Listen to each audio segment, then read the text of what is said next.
Hashtag Anime Talk fans, we are back. Yes, we are, ladies and gentlemen. This is episode 98. Episode 98. I'm your host, Mr. Lyndon Burton, joined by my co-host, as always, Mr. Chris SJE. I love when we do the in-persons. It's a different vibe. It hit different than the Zoom call. Yes, sir. So back again. This is, like you said, the preseason, the final episode of the preseason before the real season starts, which is next episode. And remember, starting with next episode, me and Crystal will be giving y'all reviews weekly. But remember, on the off weeks, it's Bleach, Blue Lock, and what was the other one we said? Not Mob Psycho. Bleach, Blue Lock, and it was another one. Gundam? And we said we was gonna do Gundam at the end. Bleach. So it's Bleach, Blue Lock, and something else. I forget whichever the third one is. But Bleach? Oh no, Bleach, Blue Lock, and Bleach. Whatever it is. But on the main show, we're doing Mob Psycho, My Hero, Chainsaw Man. I don't even remember what the other the third one is. They're giving us Spy Family. Spy Family. They're giving us a lot of gas. So Spy Family, Bleach, and Blue Lock will be in the off weeks, and during those off weeks, we'll be joined by Jazz because Jazz is a Bleach stan. And we got to have our Bleach stand with us. Jazz will be joining the Anime Talk crew for those weeks, but super excited for that. Also, you're listening to this. This is out now before Sunday. Get your tickets now. You can still buy tickets. Thanks. Louisiana Comic-Con this upcoming Sunday at 12 o'clock. Krissa, myself, Jazz, and Christian Hollinger, co-host of the One Piece Reviews, will be doing a live panel. We're going to be talking about old school anime versus new school anime, what makes anime great. It's going to be a great show. I'm super excited for that. Yeah, it's just going to be legendary. Every time we do a live, like a live pod. And this is the last one of this topic, because for the tour season, we usually switch it up. We do one topic, 2 shows, and then we switch it up. Well, this is the last one of this one, and then next year, in 2023, we're going on at least 7 cons minimum. Yeah. So there's going to be multiple shows where we're doing different topics. So I'm excited for that. Same. I ain't gonna lie. I'm ready. I'm ready for this. Make sure you get your tickets, LouisianaComicCon.com. Come see us. We're going to have crowd participation. We even might do giveaways. Yeah, facts. So super excited. Like I said, Krissa, myself, Jazz, Christian Hollinger. And then at 4 o'clock, Christian Hollinger, myself, and Lil Reg will be doing a Bros Who Binge panel. Lil Reg and Christian are filling in for Schubert, and we're going to be talking about what makes a good superhero movie and what makes a good superhero TV show. So super excited about that. But because this is a short week, we're going to be talking JoJo's, and we got a little bit of news to get into, and we'll do a first thought at Cyberpunk. And then next week, we'll review Cyberpunk fully, because I'll be fully caught up. I'm like 6 episodes deep. Yeah. So I got how many total is there? This is 10. 10? Okay, so I got 4 episodes left, and then we'll review the season next week. But without further ado, let's get into the news. And we start off with My Hero, because that's the first thing on my mind. Yeah, My Hero. My Hero Season 6. A lot of y'all have been calling My Hero mid. And, Season 5 wasn't the best representation of what it should have been. Let's be honest. Yeah, Season 5 was mid. My Villain Academia should have been... was mid. Exactly. And it should have been My Villain Academia the entire time. Mm-hmm. And then you do the Endeavor arc at the end. Like, the Endeavor arc shouldn't have been that prevalent in the beginning. Yeah, because they really... It hurt itself. It didn't do a great job at, getting across what it needed. I guess it's just because, we gotta realize they were doing a movie at the same time. That's what messed it up. But you were supposed to have My Villain Academia change, the entire show. It should have been, a whole thematic change. It was a missed opportunity. A big missed opportunity. They realized with this one, no movie's coming out this year. Mm-hmm. They understand that this season is huge. This is the war arc. This is the arc that is the catalyst to everything that's about to happen. Mm-hmm. So this is where you get to see your man Shigaraki become the ultimate villain. Yeah, because Shigaraki is goated. I've seen, I want to say, character design, pictures, key visuals dropped of Shigaraki. And I was like, he looks different. Oh, yeah. So I'm interested Well, do you remember what happened at the end of last season? Yeah. About how he was in the back to tank. Mm-hmm. Well, he's getting experimented on. That's why he looks different. Okay, I want to see. I want to see what it's going to be about. 2 cores, a quarter of a year. We're going to be reviewing My Hero until literally April. Is it back to back though? Yeah, back to back cores. It's not taking a break like Spy Family. Yeah, they say Spy Family has 2 cores. Nope, it's not taking a break. My Hero going straight through because they made everything and they worked real hard on it. So yeah, I'm excited. Yeah, I'm not gonna lie. I'm super excited. I want to see. I just want to see what all the hype is about with this next arc. I've been telling you. This next arc, you know, they're giving it 2 cores, so it has to be. It's the one. It's literally the one that sets up everything that's about to come. Yeah. Like it is. This is. We're entering My Hero's catalyst, My Hero's peak. We're entering like the moment where like this is pre. You heard the character name Stars and Stripes. This is everything that leads up to why Stars and Stripes in the U.S. have to intervene. This is. Now, see, I haven't heard none of that. You haven't heard any of that? I'm sorry. My bad. My bad. Let me chill out. But My Hero season 6, super excited for that. I don't know how I avoid all the My Hero and the One Piece manga spoilers. I think just manga Twitter. Like, you know how I am with like One Piece? Like, you know I'm a One Piece stan. Mm-hmm. But it's like, just to avoid getting spoilers, like I turn myself off of all One Piece. Like I start seeing One Piece shit and my brain shuts down. Okay. I'm like, what? And it's shit that I should be understanding. Tweeting. Like, that's the thing. I try not to tweet major My Hero and One Piece spoilers because I know you and a lot of our followers aren't caught up. But there's some things I tweet and I feel bad, but it's like...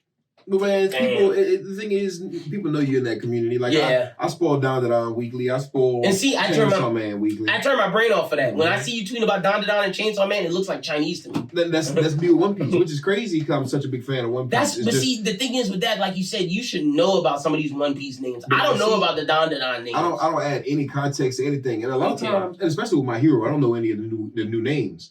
I'm shocked you didn't hear about Stars and Stripes. If I did, I didn't know the context that it was My Hero to even like pick it up. Like if I'd have seen like My Hero Stars and Stripes and seen it get mentioned a lot, I'm like, who's the Stars and Stripes character?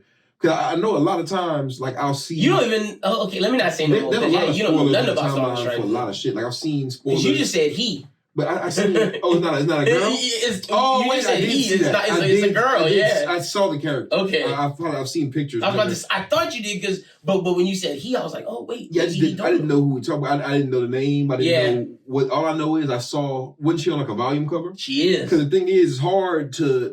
That's the one thing you can't avoid. To avoid the volume. That's why I am shocked you didn't see Gear 5 Luffy. I'm not gonna spoil anything. Because you know that One Piece volume cover is out and it looks crazy. I'm not gonna spoil everything Attack on Titan wise, but like if you're a manga fan and you're an anime fan, even if you're not like buying the Japanese manga from Japan, if you're like going to Books A Million and getting the new shit that's out, you will get spoiled on some shit. See, that's why I don't walk. I avoid it. I order manga to be delivered to my house because I can't look at Attack on Titan stuff. I'm 100% anime only with that. I have no idea what's coming. With the post where we read.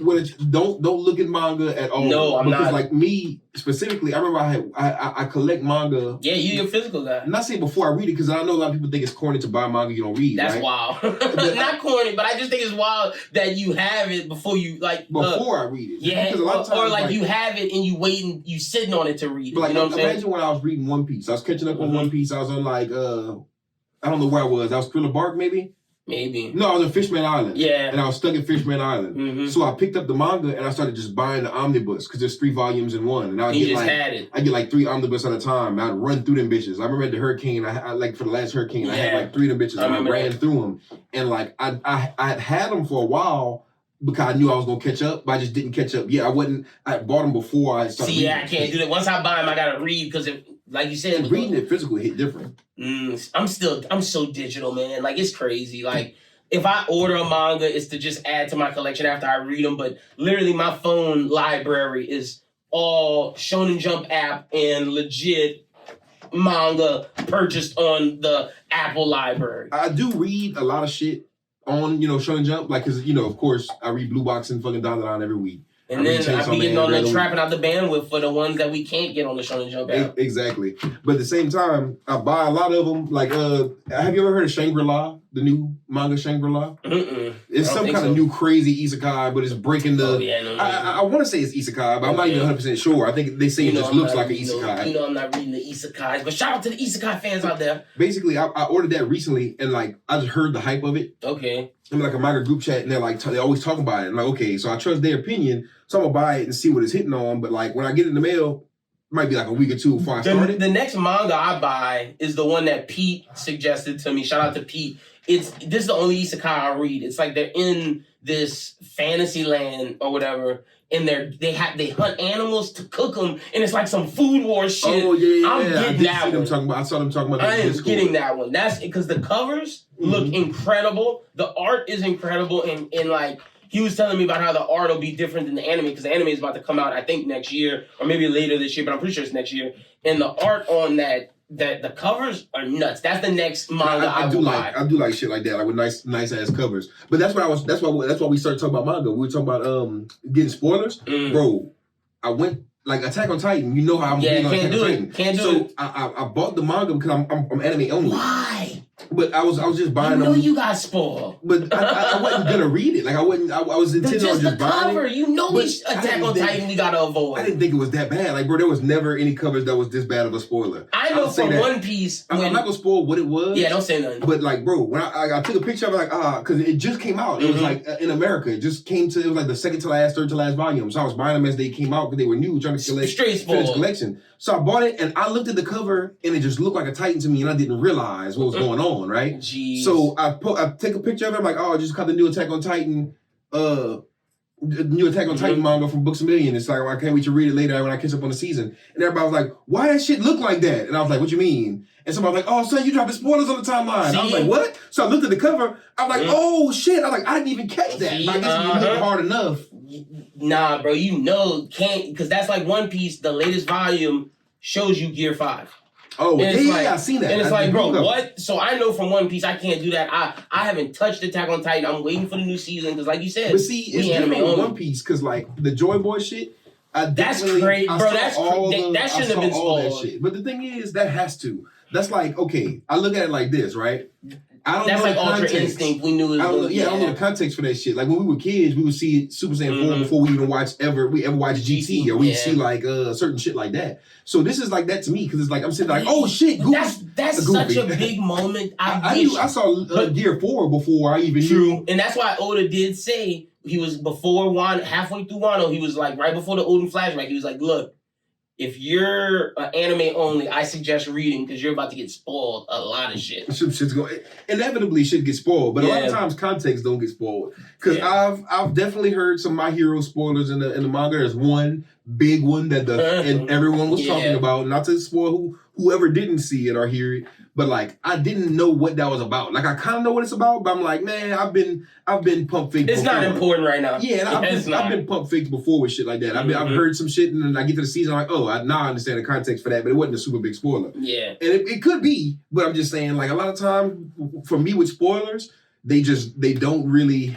It depends on the show for me. Like you gotta intentionally spoil it for me and be like, hey, you know what happens to this and this? This happens. Like if we're like, I can spoil Attack on Titan because we're watching anime, but it's like we watch the first half of we're watching season 4, and we're like, oh shit's going down, and they're like, yeah, bitch, that's why they fucking killed Sasha. I'll be like, what? Yeah. And then I watch it a couple episodes later, and it's like super impactful. But I'd be like, damn, that's fucked up. I feel fucked up. I hate doing that to people. Like because I used to be the spoiler dude before we started podcasting. And like with my friends, they're like, damn, then that's not. And I realized like, damn, that's not cool. I can't be podcasting and spoiling shit. But what we got next up on the docket? Oh, next up on the docket, we got Chainsaw Man trailer. Hey, you hype? Chainsaw Man. We're right here. Put my fucking Chainsaw Man hat back on. Like we said, My Hero October main show, Chainsaw Man main show. It looks great. Fujimoto's season, bro. Like I'm not gonna lie, it really does look good. The animation looks nuts. The only people complaining is like the degenerates that want to see more ass on Makima, and that's degenerate shit. That's like that's not to be taken serious. A lot of people make the Chainsaw fan. Like my thing is, every fan base has its toxic niggas. Like My Hero does. Oh, definitely. My Hero has the kids who are cringy. Demon Slayer has the kids who are cringy. Yeah, oh my gosh. And Chainsaw Man's gonna have the Makima power. They gonna have cringy fans too. That's the thing. And the thing, just like with JJK and just like with Demon Slayer, I'm just waiting for Chainsaw Man gets carried by animation. That's coming. It's gonna happen. Yeah. I'm surprised JJK escaped carried by animation. It had it for a little bit. When it first started. JJK a little bit, but I'm not gonna lie, Demon Slayer got the brunt of all the new gen slander. But see, I think it's because Demon Slayer, people started. I'm telling you, I think it's because everybody was hyping it up, and then when the manga fans got a hold of that end, because you got to think, the episode that trended on Twitter was right around the same time when the ending of the manga's happening. So I think manga niggas just got real mad and was like, y'all are saying this is the best thing ever? And like, I think that's what happened. And then I think it just so happened that contrarians who aren't even manga readers, who just like to hate, took what the manga niggas was saying and just ran with it. And I do feel like a lot of times people, because that was around the same time. Like Dragon Ball is one of the best anime of all time, no matter how deep people will break it down. You know what I'm saying? And it may not be the highest quality as far as the best story writing or best whatever you want to say, but it's just it's still iconic. Top 10 most historical anime. It's like one of those ones that like, you know, it's like Lil Jon isn't the most lyrical rapper of all time, but do people get low Dragon Ball to Lil Jon? I don't know which one's worse. People have their tastes in life. I know people are like the lyrical rappers, and there are certain people who think lyricism is the number one thing. Rap, and it's like if you're not doing that, you're just not making good music. And a lot of people would feel, hey, you're super lyrical, but you're not actually focusing on the music, so your music lacking because you're focused on the bars. It's the same thing with anime. It's like there's animation. Like so you could sacrifice story for animation. People are like, we could get both. I'm like, yeah, but what spoiled world do we live in where everything is perfect? The only one that I think where you could get kind of both, but the thing that I think takes away from it is the fights, where you do get good animation, good stories, but the fighting is lacking. That's Fullmetal Alchemist. Yeah. The action itself. The fights are iconic, it's just not as plentiful. It's not exactly. It's more story heavy. Exactly. The same can almost be said for Attack on Titan, but they do keep the action and suspense rolling. They do. They definitely do. But 100%. I know for sure with Chainsaw Man, I feel like Chainsaw Man is going to deliver on a lot of things because it's like it's a visual story. And Fujimoto, my complaints with it, and a lot of complaints of people that we talk anime with, is the fact that it does a lot more showing than telling. It's kind of built for an anime, so like a lot of the questions that people have, you'll see more of that on the screen per se. See, and I think it's similar to, and I know. Y'all, I don't know if we've talked about Neon Genesis on here, but not yet. No, we waiting. Well, we got a date. I'm just gonna say, basically, I had strong feelings on that, but it's similar to that in a sense where you see like Fujimoto unfolds everything, but he doesn't really explain much. And a lot of things are just left open-ended. Like a lot of people in Dragon Ball are, like, I want to see this end get closed. What is this person doing on this planet? Yeah. I want to see this person come back. What's going on with this open end that just happened? Like, what's going on with Python? But I'll say this. At least Fuji gives us, like, it's not just like Dragon Ball where it's like, oh, we're creating headcanon. Like, Fuji's unlefted questions make sense because he's going to answer them in the new season that's coming up. And the thing is, at the same time, you don't see... Like One Piece, right? One Piece is really big on world building. Yeah, you feel me? I feel like Chainsaw Man's not as big on the world building aspect as like a Hunter x Hunter, as like an adventure. No. It's a very confined story to its world, and like it's very focused on Denji and the characters. It's character driven. It's not world driven. And see, even a lot of times when Luffy leaves certain islands, you don't see those islands again. Not saying a lot of times in flashbacks, but you'll still get like character references, like whereas everything connects. Whereas with Fuji stories, it's not necessarily everything connects. Yeah, everything is meant not to connect. Yeah, and I feel like it's the same. That's why I brought up Neon Genesis, because they had the what they're called, the Angels, or what were they called? The ones that they would fight against. Oh, you talking about the alien shits? Yeah, the alien shits. The thing with those motherfuckers are they explained a lot of shit like you were already supposed to know what was going on, and you don't, because that's not the point of the show. Exactly. The point of the show is the characters, the actual and story, and everything going on with him. I think that's where Chainsaw Man is gonna shine, because as Demon Slayer gets hated on because it's not as complex, Chainsaw Man is really goofy. It doesn't take itself too serious, but it does have a lot of room for complexity. Some layers to it. Yeah, it's got especially the characters. Every character has backstories, and they're all believable, and it feels like it's a real story. It has these crazy powers, but it doesn't seem like that's the main focus. That just drives the story further. Facts. No, I agree. It's gonna be big. October, Chainsaw Man, My Hero, and Mob Psycho. We got about the trailer. That's what's next on the docket. My goodness, like, I know we bigged up My Hero and Chainsaw Man, but like the best in October looks like it's gonna be Mob Psycho once again. This season looks like it's about to be Mob versus Mob. The thing with Mob Psycho is season 1 was great.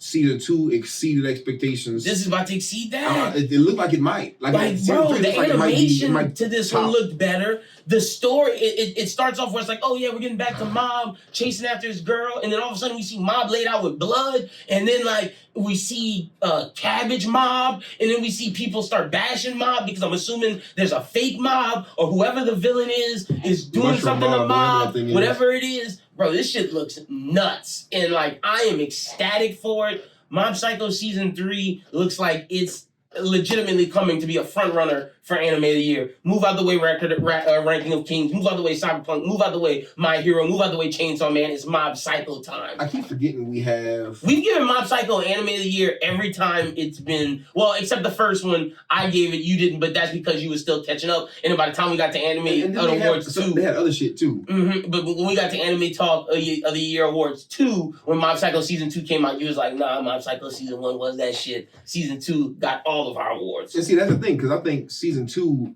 just upped the ante. Like, Season 2 went double what Season 1 did. And if Season 3 goes triple, it's going to break the internet. And I feel like at the same time, we're getting this shit at the same time as My Hero, Chainsaw Man. We really about to get spoiled. After this, I don't know how we about to slow it back down. But we're not, because Attack on Titan starting the year, and then we got a lot of good shit coming in 2023. But that trailer... It really did look amazing. I don't know how much more of Mob Psycho we have left, because I don't know how much manga's out, but I want to say it's over, right? The manga's done? I think we'll get... Oh, no, the manga is... it's either done or it's like... No, I think it's done. Because I don't know where we're at in the manga. I don't know. But I think we got 2 more seasons left of Mob Psycho. I don't want to let it go this early. Me neither. But I forgot Ranking the Kings was this year. I feel like when we get to Anime Talk Awards and we get to Best Boy... look, I'm sorry, bro. Is it gonna be Mob? I'm sorry, Boji. Is it gonna be Boji? I'm sorry, Boji. Shigeo exists. I'm sorry. Was Boji last year too? Like, was it a 2-core kind of deal to where it spilled into? I think it was. Didn't we talk about Boji last year? I think we just gave Boji a shout out because it was one of those things. Okay, yeah. Where it was like it carries. If I didn't give him an award last year, it's gonna be tough to not give it to him. I think we did give him Best Boy last year. I think we did. I feel like I'm no. I gave it to Yuji Itadori. I'm pretty sure. Yeah, Boji's for this year. Boji has to be for this year. The JJK movie was last year. Yeah. I think Boji's this year. I'm gonna go back and listen. It's a Boji or Mob. It's gonna be a hard toss-up. It's gonna be hard to be Boji, and I'm being honest with you. Deku has a big year this year.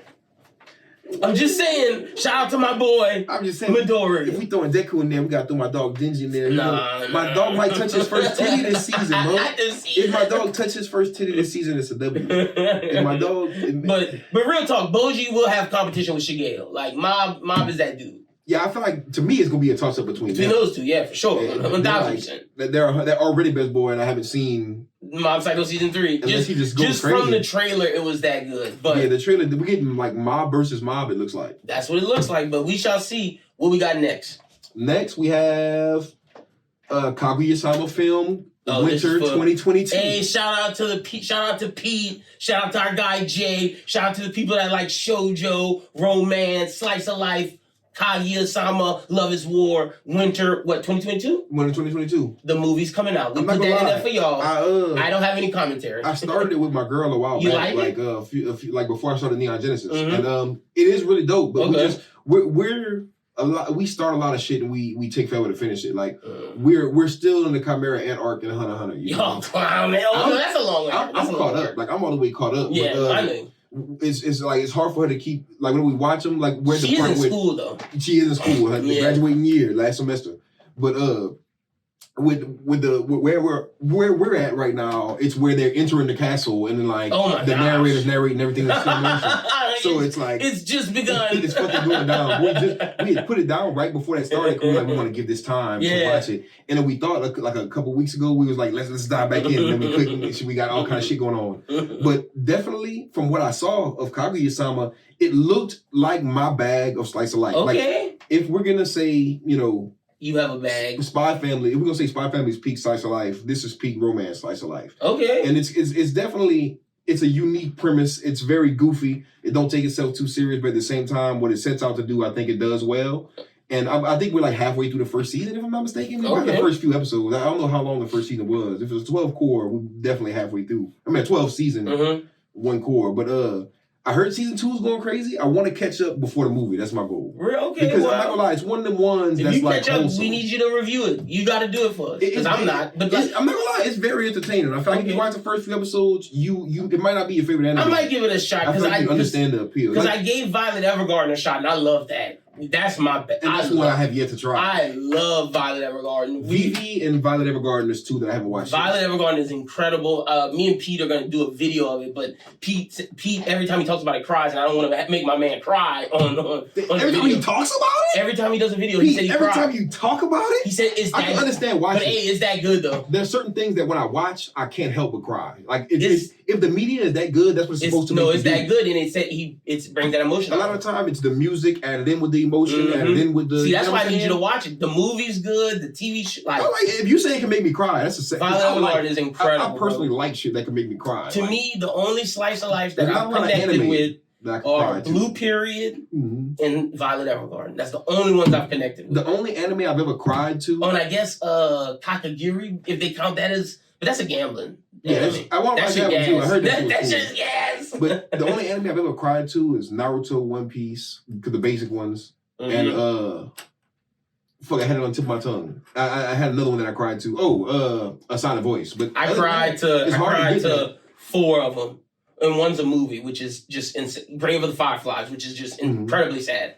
But One Piece, fucking Full Metal Alchemist Brotherhood. One Piece will bring that out of you. One Piece, Full Metal Alchemist Brotherhood, and Violet Evergarden. Full Metal Alchemist got Brotherhood. It got me, bro. I didn't cry, but I watered up. It got me. Tears, like Maze Hughes' death got me. But then when you get like further in and you find out about the teacher and how she lost her baby. Teach me, it was the ending. The ending got me, how they wrapped everything up. I was that like, too. Damn it. Full Metal Alchemist is the one. Oh, and Yu Yu Hakusho. I cried at the end of Yu Yu Hakusho.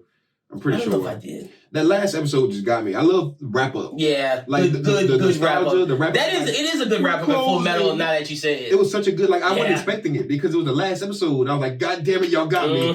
But I didn't cry, but I was close. Like, and that man gave up his alchemy for his brother, bro. Like such a good show. Yeah, gotta do a review. Gotta make a Full Metal Alchemist video where we just break it down. I hated on Full Metal Alchemist for the longest because I'm like, it's boring. I just can't force myself to watch something that boring. But once I got past the boring part, it was good. We're gonna do a review just like we're gonna do of JoJo's today and Neon Genesis eventually because Pete wants to come on the Neon Genesis episode. That's why we're not doing it. Me and Pete going to war. We going to war. That's it's gonna be on the show. The debate: Pete versus Chris. I'll be the moderator. I know you feel the same way too. But I love it. It's great. I was talking about Dandadan. And y'all niggas was like Neon Genesis, and I was like, God damn it, okay. I'm like, okay, all right. I was like, I haven't watched Neon Genesis, so I'm gonna peep it out because this can't be getting compared to Dandadan Peak Fiction. It's better than Dandadan. It's not even close. We shall continue. It's not even close. Let us know in the comments. Look, I'm holding it down for us, Evangelion. Oh, I already know the Evangelion about They got on you last time. They about to say it, but at the same time, bro, at least my MC never beat his meat in his hand, man. That's all I gotta say, bro. Is Shinji even the MC? Is it not Ray? But no, I'm just playing. But what we got next? She got violated. But oh yeah, next I gotta recover. Yeah, because you're not used to because my phone's recording us. All right, let's see. You're not used to being the docket. So we got Jack the Ripper. Record of Ragnarok spinoff. Yeah, I'm excited about this. Record of Ragnarok is doing spinoff manga. They're starting off with Jack the Ripper. So for anybody who remembers, if you watch season 1, it was at the end. They didn't get to the fight. They built it up. But if you read the manga, Jack the Ripper versus Hercules is one of the best fights in the manga. Jack the Ripper is one of the most interesting characters. His backstory is incredibly sad. And to get his escapades while he was doing his Jack the Ripper shit, that's a good manga. And it opens up to where if that works, we can get other heroes from Record of Ragnarok, spin off other gods. Like we can get the Thor Record of Ragnarok god story. We can get the Buddha story, who fights for the humans but is a god. Like we can get they have a Record of Ragnarok for the ladies out right now too, right? Like a spin off like of just like women fighter. I don't know. I've seen a cover for it, but I don't know if it's out yet or if it's just like getting started. But it's a spinoff with just like it's just the same thing as Record of Ragnarok, but it's all women. Like, but Tesla, we can get a spinoff with Nikola Tesla or just whatever fighter we get. I think this opens up room for great Record of Ragnarok stories because the manga is great. The anime, whatever, but the manga is incredible, and the stories need to continue after the tournament. Record of Ragnarok is like celebrity deathmatch. It's perfect, bro. With historical figures. Yeah. Bro, right now, all right, this is a spoiler, but I'm not going to tell you the god he fights, but Nikola Tesla is a competitor in Record of Ragnarok. And dude has an Iron Man suit, bro. That's insane. Like, wait, did you just hear what I said? The god of science has an Iron Man suit. Yeah. That's nuts. That's insane to me. It makes sense, though. Like, it makes sense. Jack the Ripper's in the fucking story. I understand. Like, that's nuts. I understand. Hercules. Like, I'm waiting to see an African god. That's why I'm waiting to see them fight next. Yeah, we need that representation, man. Facts. But, all right, Yasuke get some good representation. Hey, he would be a good fighter. He would definitely be a good fighter. Who we got next on the docket? So next we have the Sonic Prime. Sonic Prime winter 2022, baby. Hey, we watched the trailer. It has Shadow in it, Big Cat, Dr. Eggman.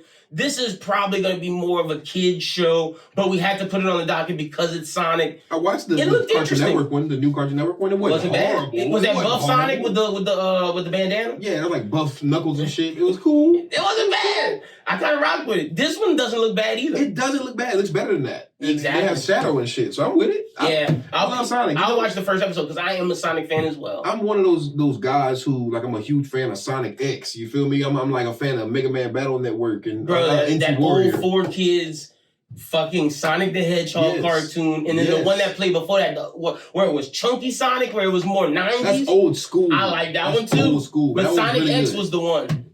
Yeah, Sonic X. Where they had Amy, where they had all of them. They had everybody. They had Shadow, Eggman. It was. They even had the fucking Emerald Chaos. And that was like anime. Like that one was just the MC was super animated. It felt like I was watching like some kind of like they gave you your traditional like Ash Ketchum. Yeah, didn't they have a human character in there? Yeah, he was the main character. He was the one who was like thrown into the Sonic world. Like, oh my fucking god, I'm out here with Sonic the Hedgehog. I'm like, this makes sense. He got that was a low key isekai. Dude got isekai into the Sonic into the world. Fucking Sonic world. That's funny. But Sonic Prime winter 2022. What we got next? Next we have Mashle and Roboco. Nice, getting anime. So we don't have a trailer for Roboco, but Roboco, I gotta say this before we move on to Mashle, but Roboco is like I've never read one fucking chapter of Roboco, so I can't say people love it. Yeah, I can't call it trash. You're right. It might be gag. It might be like some kind of gag manga type shit. It fits Japanese culture. I will say the covers are immaculate. Oh, when they spoof things? They're every single cover is a spoof cover.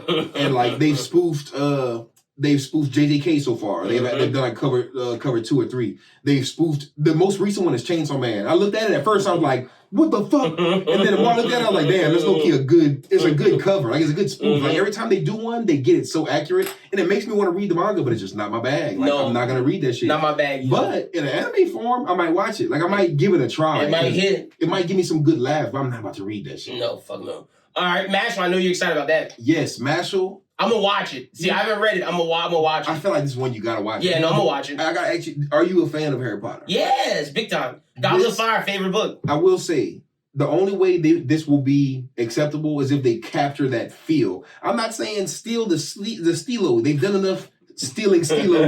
I'm not saying that in a bad way. They have whole Quidditch. But they gotta make it feel like that for sure. You gotta give me that like Japanese Hogwarts feel. That's what makes it different from Black Clover. Exactly. Black Clover is shonen magic, whereas this is Harry Potter style magic. The story is so ingestible. Like it wouldn't have been ingestible without One Punch Man. One Punch Man kicked the door down so Mashle could exist. Yeah, facts. You know what I'm saying? So just the fact that we're used to that archetype. Like, don't we have another one too? They have another Saitama out like somewhere else. Like there's Saitama archetype is popping up in a lot of different media. You for sure. Me? But like this context Psyche K is kind of that. Psyche K is like a psychic version of that. You know what I'm saying? Mob is like a psychic version of that. Mob is kind of, but Mob's a little more serious. But it's definitely I'd say Psyche K for sure. That manga, and I think you could argue that Gintama kind of started it all. So Gintama too. But because that's a super official gag manga, but they take the gag serious because Gintama has its very serious moments. Yeah. But every time you see videos of like the best fights, there's always the Gintama one in the rain with the two dudes, and I'm like, I want to get to that fight, but it's like you have to watch so much episodes of gag shit to even get there. And it's there's a lot of Gintama. Like Gintama fans will ride or die for Gintama. But every time I start it, I always fall off. There's like 300 of different seasons. The farthest I've gotten is 10 episodes, and every time I fall off. I may have gotten 10 episodes, and then I used it as background. Exactly, and I fall off, and I never pay attention. I've never gotten to the good shit. No, I've gotten to the funny shit. Like, it was good, it was funny, but I've never gotten to the impactful, serious shit. But I've seen it. But hopefully, Mashal executes well, because if it does, I think it'll do really well in the West. Just give me that Hogwarts vibe. Just give me the vibe that if One Punch Man went to Hogwarts, that's all I really want. I want because the whole thing about Harry Potter that sells it is the aesthetic. Facts. And Mashal has no powers, so he's doing the whole I'm using my fist type thing. As a guy who's caught up with the manga, they push that shit to its fullest extent. Like, they do full Saitama. Like, I don't even really see, like, you know how Saitama's that boy, and a lot of times you don't really even question it. It's whenever you watch, you don't question with MASH. You question it, but with Saitama, you watching it, and it's like they focus a lot on the side characters, and you don't really see, like, Saitama's really the punchline of the joke. That's the punchline of the joke. Saitama always comes in and finishes everything. His name's really One Punch Man, so he doesn't have a lot of impactful fights. He just wins. Yeah, Mashal, he is OP. But at the same time, he's always gonna win. But it's seeing it takes a while to get there. It's seeing how he wins because it's like he's literally working in a world with no magic, and he's like using his strength. But he finds the most clever ways to use it. So it's interesting. To where it's like, you don't just see him pull up, beat the villain, gag done. Haha, funny. You see him pull up and he like talk shit. Like, he's like you know me. I like Tanjiro because he reminds me of Yusuke, and the fact that he's gonna tell the villain what he gotta tell him. Even though Tanjiro did a more preachy version of it. Yusuke would talk shit. Yusuke knocking people, what's up, bitch? Let's go. And they say that's MASH. And he gangster like that. And I really like that because he's really built to lose in this world. It's not like he's One Punch Man and you know he's One Punch Man. He's like really the underdog who just keeps surprising people. It's like, how does he keep doing this shit? Like, he's moving up in the hierarchy of strong niggas in the wizarding world. And it's like he's going from, you know, Snape to Dumbledore. Not literally, but he's going to the big pillars. It's like it's happening fast. It's more, not saying believable, but it's just a good story. Good gag. You know what I'm saying? Like, they don't ruin it. It's not just like as corny as some who haven't been into it may think. All right, like, fair enough. Some iconic fights and some iconic villains. Like, you see some shit? That's why I'm going to watch it. I'm not going to read it. I'm going to wait, watch it, Mashal, Roboco. They just got to animate it well. That's all I got to say. What we got next? Next, we got the Moonrise trailer. Oh, this trailer looked great. This is another bag Netflix is doing in the vein of Cyberpunk. Basically, it's based off a manga that takes place on the moon and Earth. It's this sci-fi story where they're trying to push the boundaries. They said they're doing new animation stuff, not necessarily 3D. They're taking 2D and they're doing some new shit we've never seen before. It looks like guns with exoskeletons versus other exoskeletons. Krista, this looking like my bag 100%. And we talked about it off air, but I think if Netflix really gets away from the big name shonen, but starts focusing on more genre-based stuff like Cyberpunk,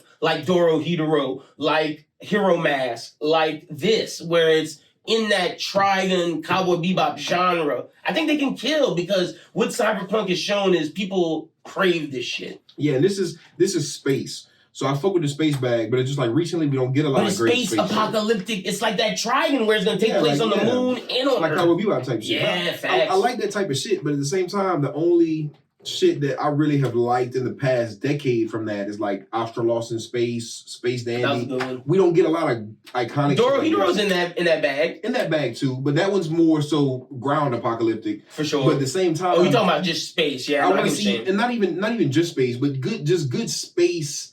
Like, action, yeah. Space action, because the thing is, like you said, we're going to probably talk about this in the live, so we're not going to dive too deep into it, but Cowboy Bebop, like the 90s, we had a flood of that shit, and it was all iconic. Like, Desert Punk wasn't sci-fi, but we had just like that gritty feel. Probably gonna watch Desert Punk after this, now that you said that. It's just like we get that gritty space kind of, like, a lot of it's a space western almost. When you watch Cowboy Bebop, a lot of the appeal to it is that it's so unknown. Like, you're in a world that's so familiar but so foreign. So foreign, yep. And I like that. I like that about it. And that's what Moonrise looks like. It really does look like that. So I'm intrigued, to say the least, because like we don't get a lot of space shit just in general. Same reason why there's the appeal to Cyberpunk. It's a world of like, okay, I'm interested. Yeah.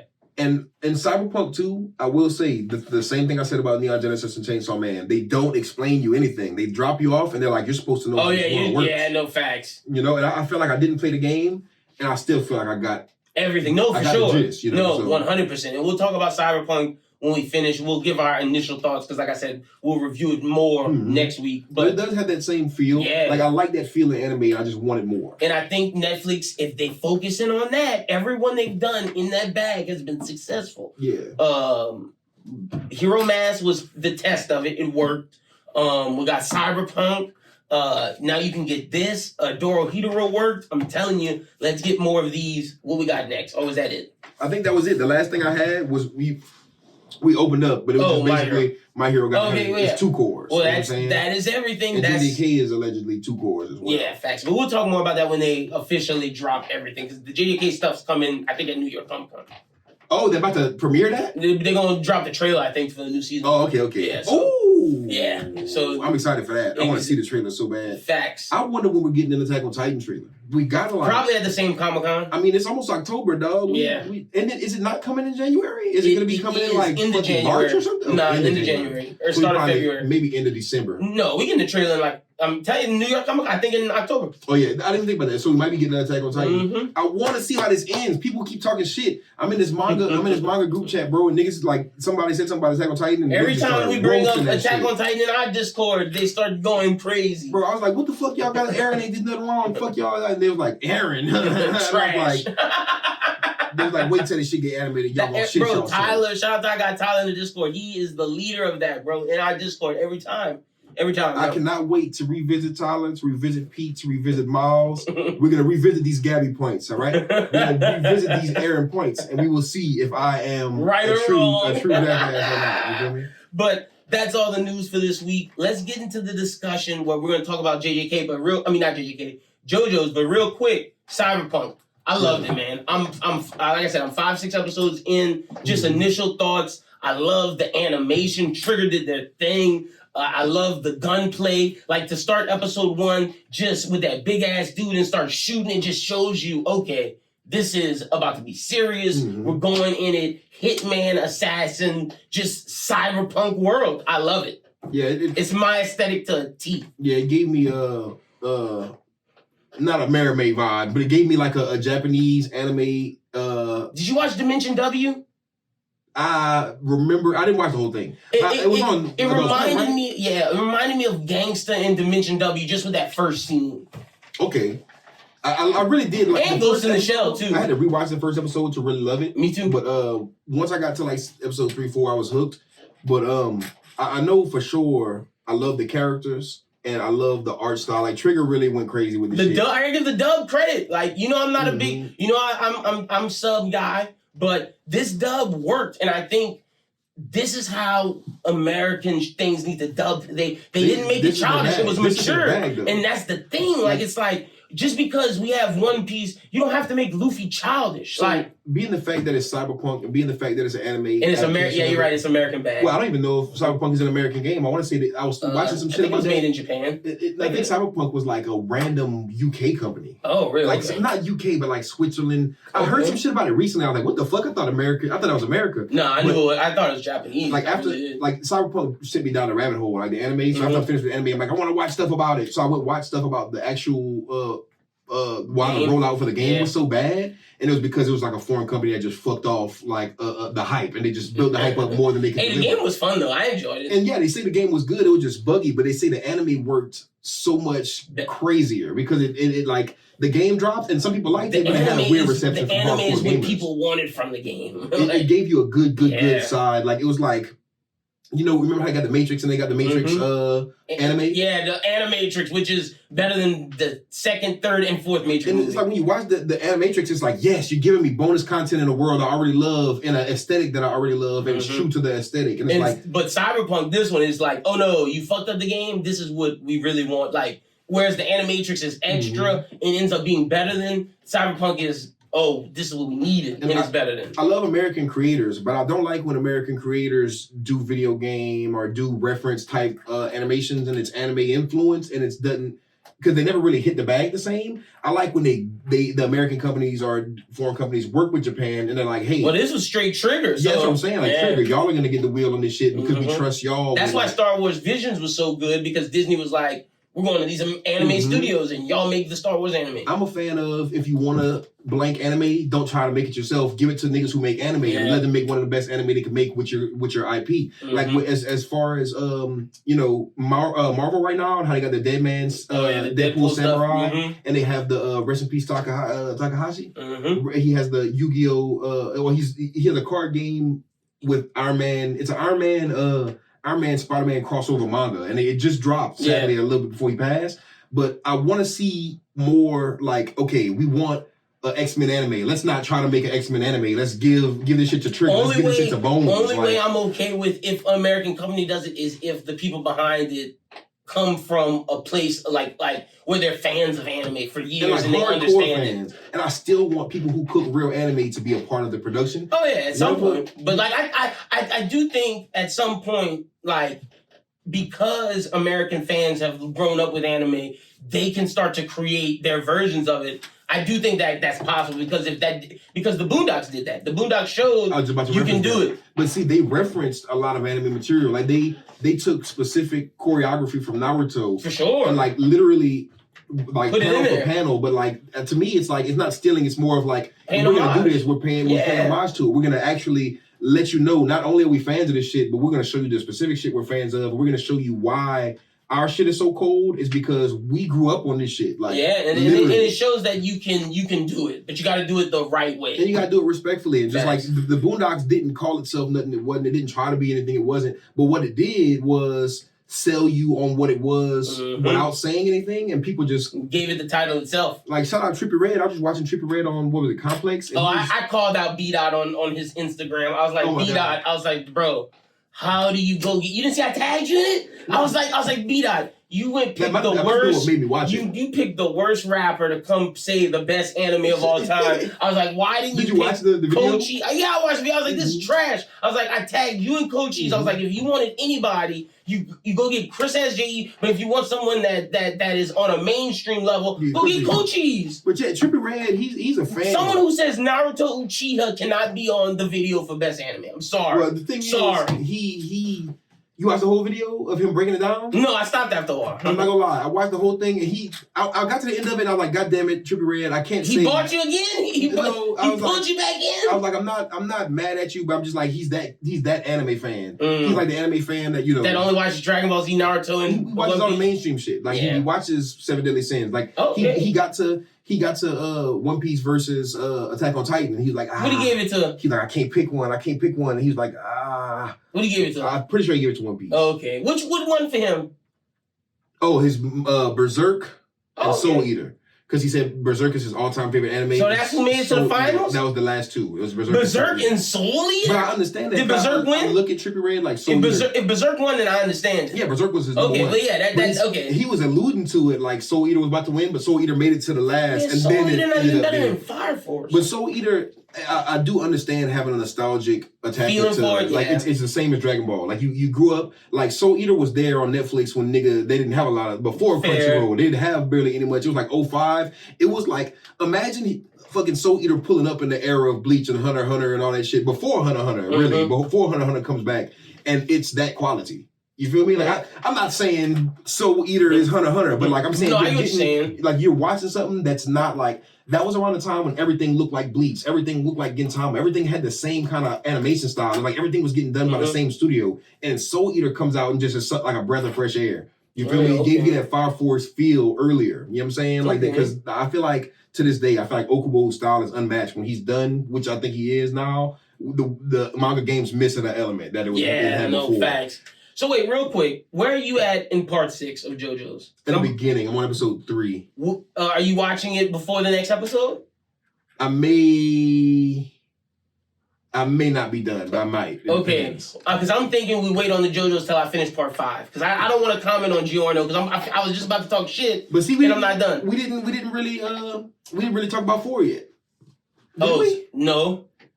I want to see how you feel about 4 because that's my favorite part. All right, well let's talk JoJo's. Let's rank our Joe stars without 5. Without 5, okay. Okay, so without 5. Without 5, it makes it hard. For me, it's Jotaro number 1, Joseph number 2, Josuke number 3, Jonathan number 4. See, mine, I got Josuke as number 1. Crazy. I got Jotaro number 2. Crazy. Joseph number 3. Okay. And Jonathan like ass last. Yeah, Jonathan is. Let's talk about part 1. Part 1's kind of trash. Part 1 is JoJo's is one of those anime. It gets better and better as it goes. Yeah, like I liked some of Jonathan's shit, but like him and Dio just got old. My boy cooking. You feel me? But at the same time, I feel like Araki was like, oh, I know I was wrong. He wasn't in his bag. Let me fix it. And then even with part 3, he was in his bag. I was saying, even part 2 with the Hamon shit, it's like, it's better in part 3. Like, I like Joseph a lot in part 2, but Joseph gets better to me in part 3. Yes, I agree. Like, I love Joseph. See, I don't like him in part 4, but part 3, between what Joseph did in part 2 and part 3, that's why he's number 2 for me. I even like him in part 4. I like the fact that he withstood 3 parts. No, I do like that. Old Man Joseph in 3 is incredible, bro. He was. And with his little stand is just them vines. Like, he got the worst stand. And that was a trash ass stand. And my man's like, God damn it! The thing was so funny, bro. When he was in, I love when in the beginning of the scene that he was in Japan just bitching about everything. He's like, what the fuck? You don't got fucking locks on y'all doors? What is this sliding door? This shit is trash. They was like, all right, go to bed. He's like, go to bed. Ain't no fucking bed. It's no floor. I was like, bro, that shit is hilarious. He was like, he's just bitching about everything. But it was funny because I was watching the dub. It's such a good dub. Shout out to Richard Epcar. That's our guy, man. He's always dub. He killed Joseph. It was amazing. But to me, the thing is, okay, so season 1, Jonathan and Jonathan and Dio, okay relationship. The story could have been better about Dio's upset that, he's not the real son. He's upset about the dad's love, all of that. Dio just a bitch to me. But like, season one 2, of the most overhyped villains of all time. See, season 2, I thought the villains are ass. I don't care about those vampires. What I made season 2 exactly? I didn't give a fuck about those vampires. What made season 2 good was Joseph and his relationship with the side character, the blonde nigga. Joseph carried, and the blonde nigga. Yeah, facts.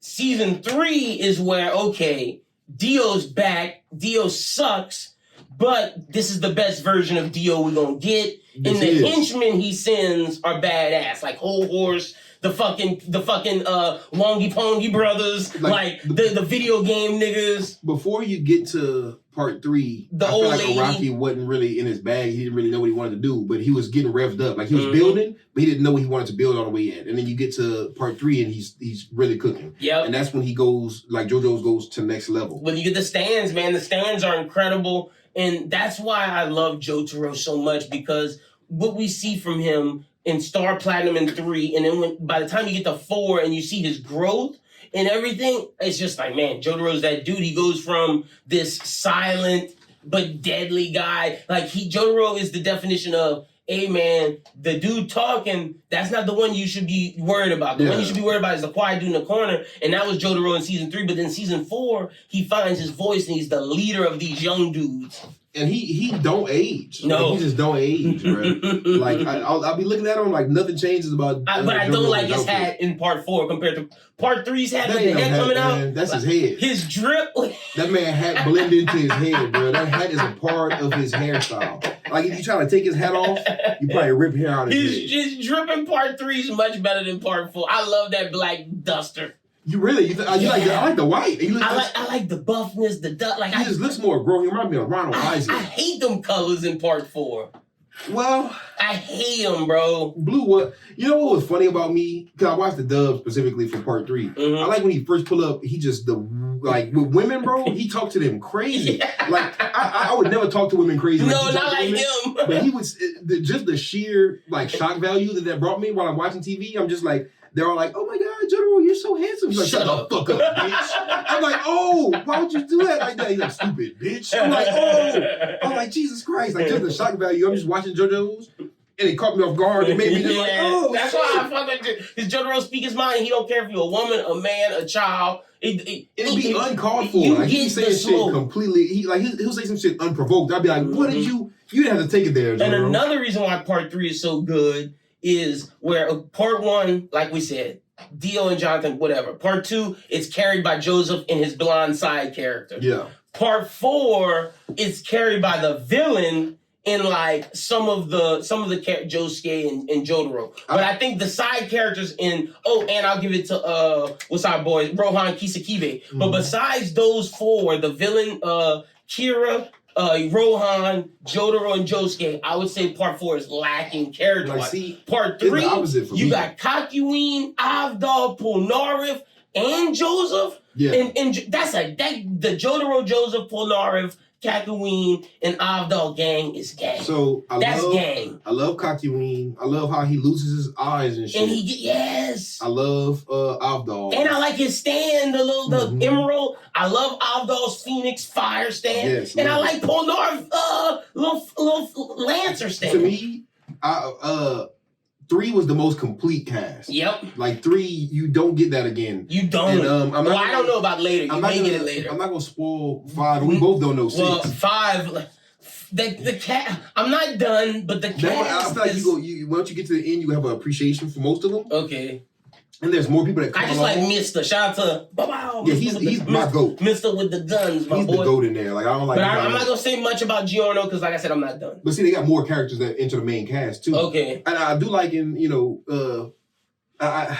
in part 4, the little short kid was cool to me. the green he had the best stand. He had the coolest stand because his stand evolved 3 times. Like I was sitting there like, damn, he's the only nigga with the stand that I'm seeing boot up and evolve like a Pokemon. But that's because his ass was weak, and as he grew, his stand had to grow. But I like seeing that character development. Yeah, he did have real character, but I just didn't fuck with his character. And Rohan Kishibe was cool. Rohan was the man. But at the same time, the 2 motherfuckers that everybody don't like, the 2 people that everybody don't like. Me, my favorite genre of anime is delinquent anime. That's why Yu Yu Hakusho is my favorite. I'm known for loving Cromartie High School, even though that's bad. What's it called? Kill Ara Oriwa with the 2 niggas, like the dude with the blonde hair and the dude with the spiky hair. That anime is literally just slice of life delinquent shit. Teacher Onizuka, GTO or whatever. Yeah. But at the same time, Great Teacher Onizuka. Yeah. Great Teacher Onizuka. But all I know is that's my bag. You like that blue nigga with the his stand was OP. What blue nigga? The in part 4. Oh yeah, Okuyasu? Yeah. Okuyasu was amazing. His stand was OP, and I feel like they had to pull him back because his stand was so OP that he could have just beat everybody.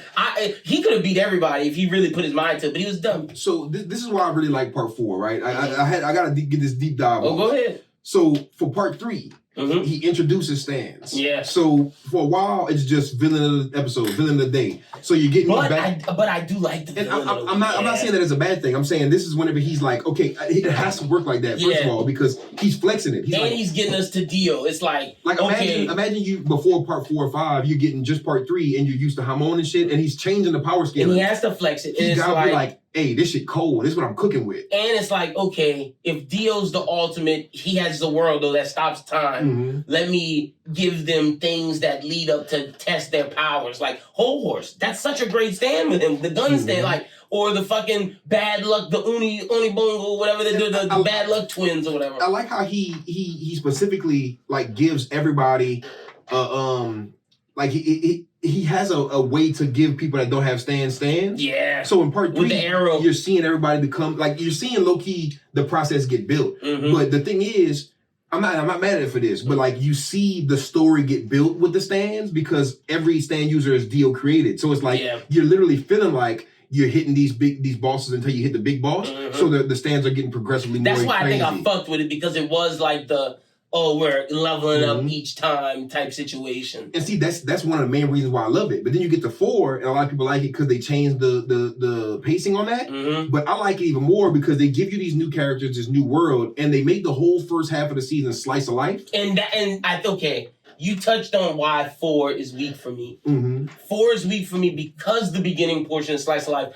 But the villain is so great in Kira. The moment he gets introduced, that's to me when the show starts. But see, they build him up. They build it up into that. To me, it's like they show how wholesome the city is into where it's like, oh, this demon is really a sheep among the wolves. Let me tell you why I love that. Or the wolf among the sheep. Let me tell you why I love that though, because it's opening the world even more. Because like when you look at part 3, the only stand users were to build up to Dio, which was perfect for for 3. I think it doesn't take away from 3 what I'm about to say about 4. Because I love the way I feel like that was the perfect way to introduce stands and perfect way to switch up Hamon. Like it didn't leave me missing Hamon. It left me like, fuck Hamon. I'm ready to see more stands.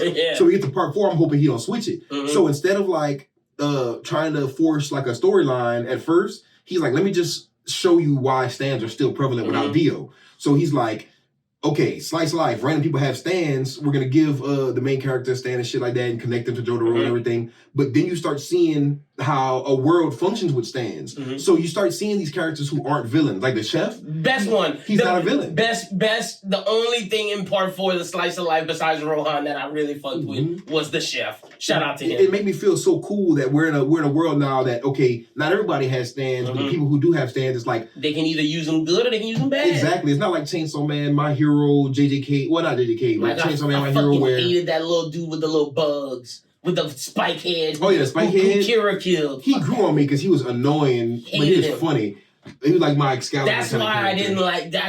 People like. They had a lot of characters like him in part 4. But see, the thing that I like is the girl who kept chasing after the dude. They give you a slice of life delinquent anime with stands. You know what I'm saying? And they just show you that the world is bigger. And I do like the delinquent aspect of part 4. I see why you like it now. It makes sense. I like the fact that it just shows the world with stands because it's like, it shows me more people that's like civilians. It's like people who are world building, like who are world builders, like that love shit like that. They're like, oh, I wonder what stand I would have in JoJo's and how I would use it in my day-to-day life because I probably wouldn't be trying to fuck with these niggas. Yeah. I wouldn't be a Dio henchman. I'd probably be like this chef, just cooking up, making money, doing what I love. And like, it expanded stands to where these stands weren't just being used as weapons; they were just being used as like, everyday things. It was like world building. I can respect that. And he didn't stay on it too long. He did that just enough to introduce the new characters. 12 episodes, but I feel like he had to build the new cast, like to make you give a fuck about 12 to 14 episodes before we got the Kira. The only nigga you know was Jotaro, and he was trying to phase out Jotaro, and not even phase him. He just wanted to give him a Joseph role. Exactly. Like he got the Joseph role, and then they brought Joseph back. And it just sucked because Jotaro was so strong, and I think that's another reason why I didn't like part 4 because part 4,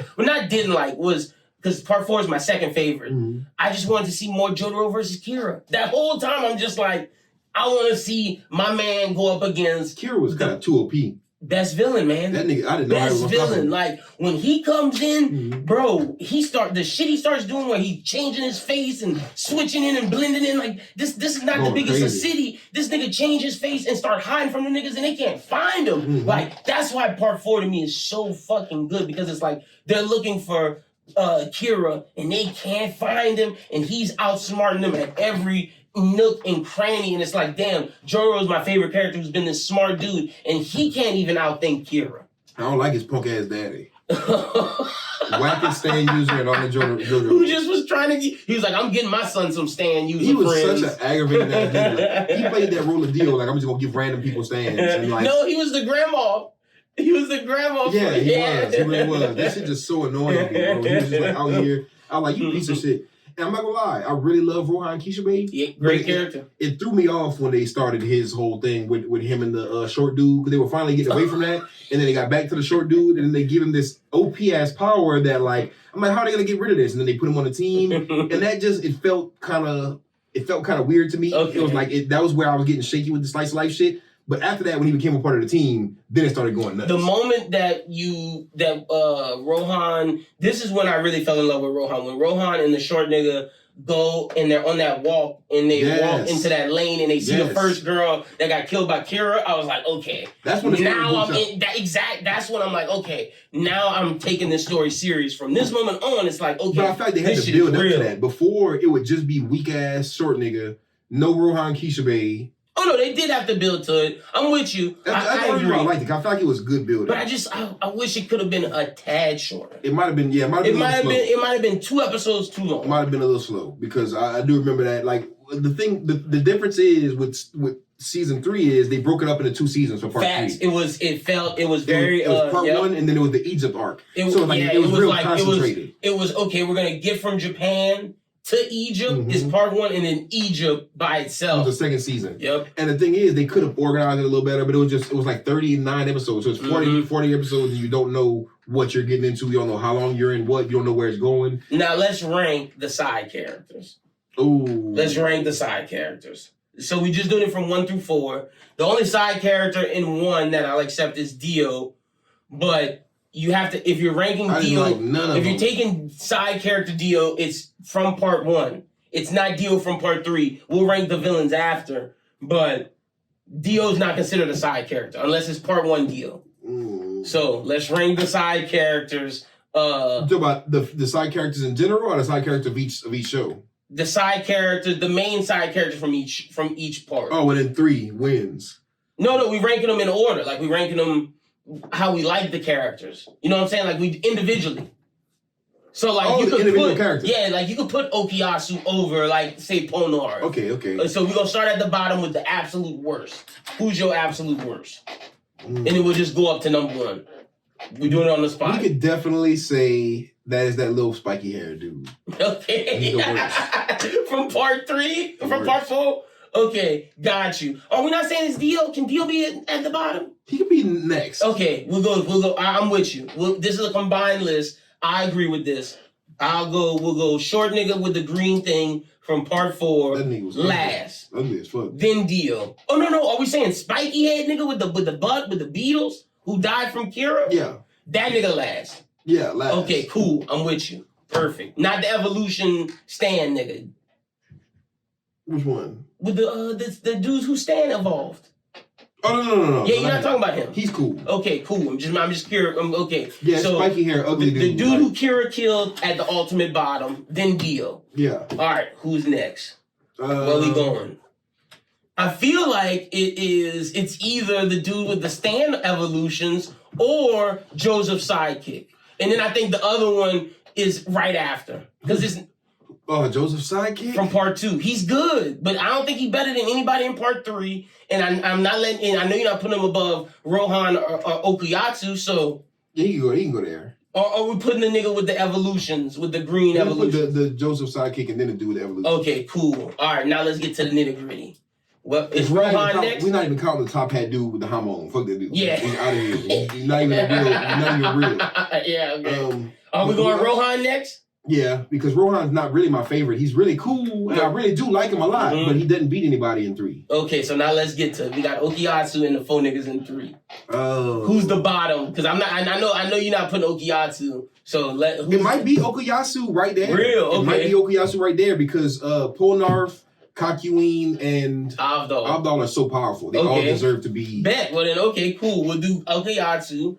Now let's rank these 3. Is Polnareff at the bottom of them, or is it Avdol, or is it Kakyoin? I would say Kakyoin. I would argue. And he's but he's so important. Yeah, and he's the one.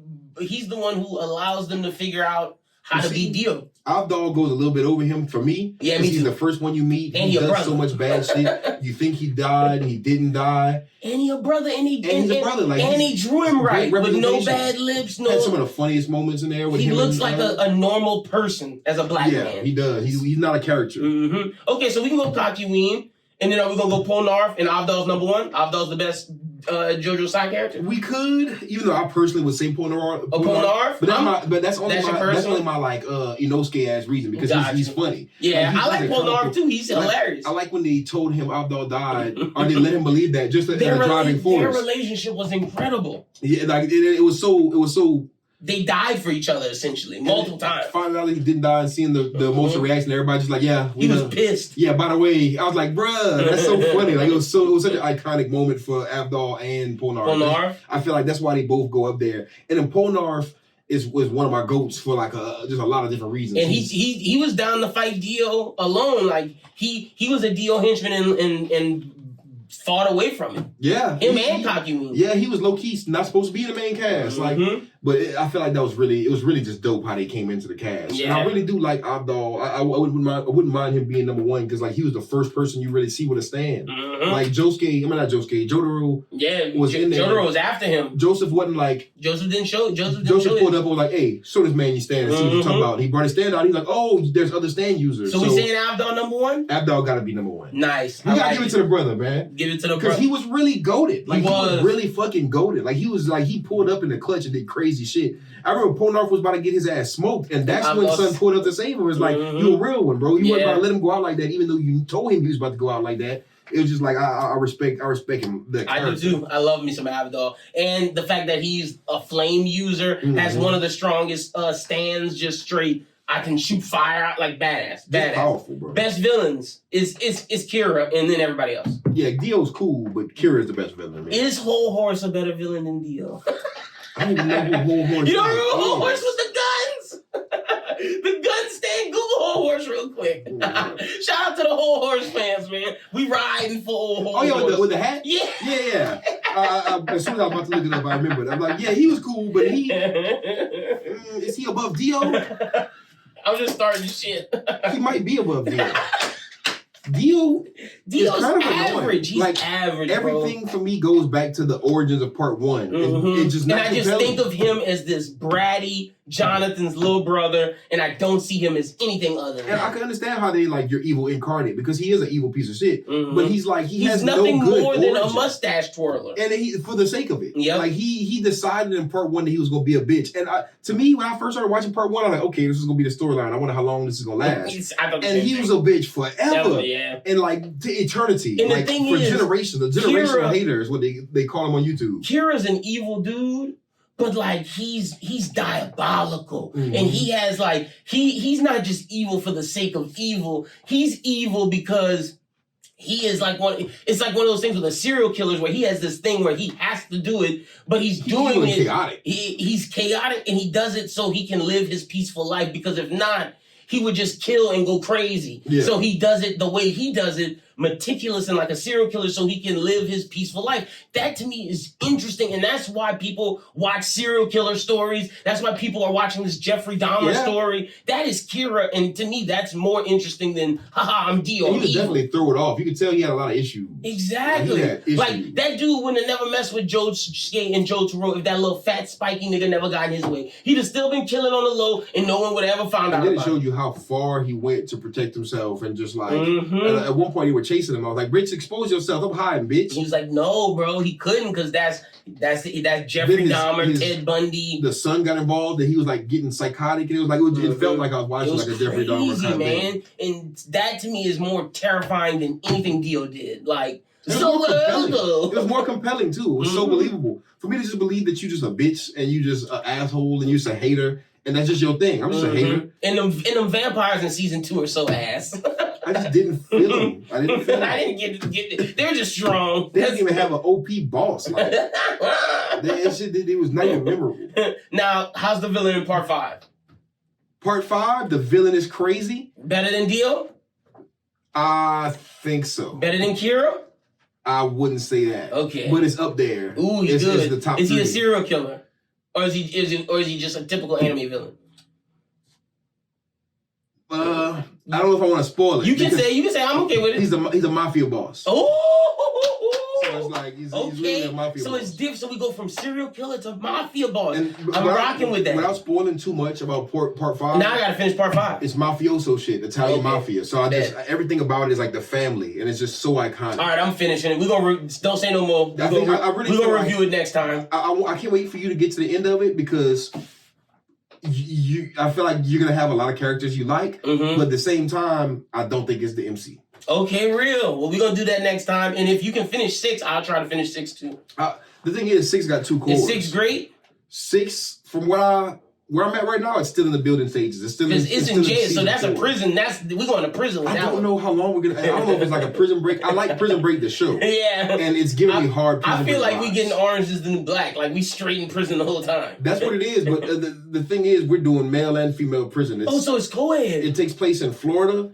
And it's like Florida man. It's like a women's prison, but it's like a man and woman prison, but it's like a women's facility and a men's facility. Okay. So it's like they keep the women on one side, the men on one side. Okay. But there's like, I don't want to spoil too much, but we get interactions. We get a dude who's on the bad side, who's like a descendant from Dio. Ooh, okay. So you get more Dio. Oh, isn't that black dude Poochie? Now see that I'm not 100% sure. I just they're diving into it, but apparently there's gonna have a bunch of evil forces at work. And it's look like it's coming from the dude side of the prison. Well, look, I'm excited to. We in on JoJo's. Best part, what you got? 4 for sure for me. Best part 3's for me. What's second for you? 3. 4 second for me. And what's third? And then I think we just agree on 2 then 1. 2 then 1. Yes, sir. Yes, sir. 5 might be in there somewhere. Where would you put 5? All right, so this is not my ranking. Do it with 5. I don't know. I'm gonna wait. You gonna wait? I don't want to influence your decision. All right, bet. I appreciate it. I really, I got so much. We're gonna talk about 5 next episode. It was so hard holding back on 5 because 5 is my favorite part, but it had a lot of good shit. Okay, so this one is literally an hour and like 15 minutes. Not bad. The next one's gonna be 2 hours. I'm just letting y'all know because we're gonna do the JoJo's review of part 5. We're gonna review Cyberpunk, and then we're gonna start talking the new seasons. Yeah. So, all right, cool. Krista, tell the people they can follow you out on social media. Follow your boy at Krista SJE.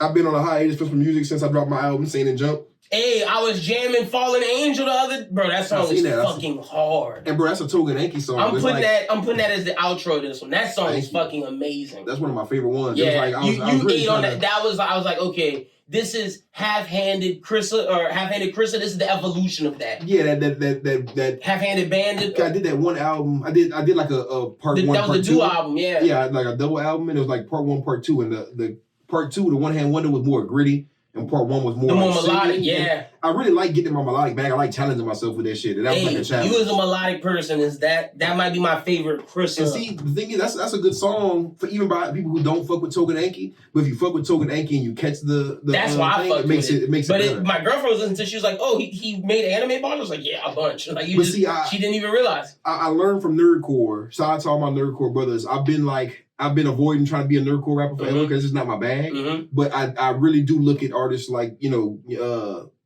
the nerdcore rappers, you feel me? And I see them, and I'm like, especially the underworld niggas, they've been dabbling in it, and like I respect it a little more. My thing I didn't like about it was the character raps. Yeah, like I didn't want to be like, oh, I'm in a cipher. Yeah. There's a lot of nerdcore shit. They do ciphers and they pretend they're a person. It's like they do a Yonko cipher, and everybody has their own Yonko. I'm Kaido. I got dragon bars. I'm spitting fire. And it's just too much. I like to do my references. Yeah, I like to just rap and just mix it with my real life and just be like, there's a lot of parallels. Thunderbomb when your hoe in her pussy, I hit it so hard. And we've seen Lupe Fiasco do that. We've seen Denzel Curry. Back on third. Wait, what did he say? Steal something on third, like Lupin. I'm stealing third base, like Lupin on the third. And that's just a goated bar. And that's more what I want to do. I want to make.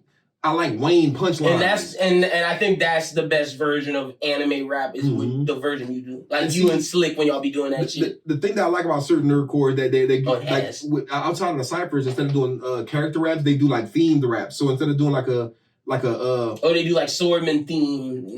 Not saying like that, but I'm saying like as far as like say there's Demon Slayer is very sad as far as all his family dies. So I'm gonna do a pain song in reference to Tanjiro. Okay. Like Otaku God, this isn't a good example because I don't think it's exactly what I'm talking about. But he had a song because he referenced Tanjiro directly. But a lot of these nerdcore songs, they're not saying any anime lines in the song. They're just referencing moments. And not even specifically, they're just saying like comparing like feelings and vibes to certain shit. Gotcha. To where it's like, yeah, and then I had family die, and now I'm making a song about that, and I'm gonna reference this, but not in a direct way. Just make a song that's themed around that, to where it seems like it could be background music for the actual soundtrack for the anime.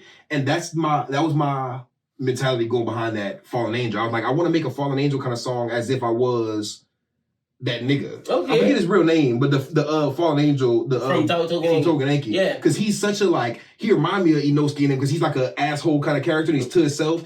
And not to spoil a lot, because a lot of people don't know the character I'm talking about, but he leaves the gang and he goes do his own Sasuke type shit. And I just respect just how gangster he is. And I just wanted to have that kind of energy in a song. And it worked. So y'all make sure y'all listen to that. Follow my man Krista. Y'all can follow me at LinBWT. Follow Bros Who Think I Have Bros Who Think. Sunday, Louisiana Comic Con. We're taking it over. 12 p.m. the Anime Talk panel. 4 p.m. Bros Who Binge. Check that out. There's new episodes of the Work Shoot Show. Episode 2 is out. Check that out. One Piece manga reviews will be out this weekend, so check that.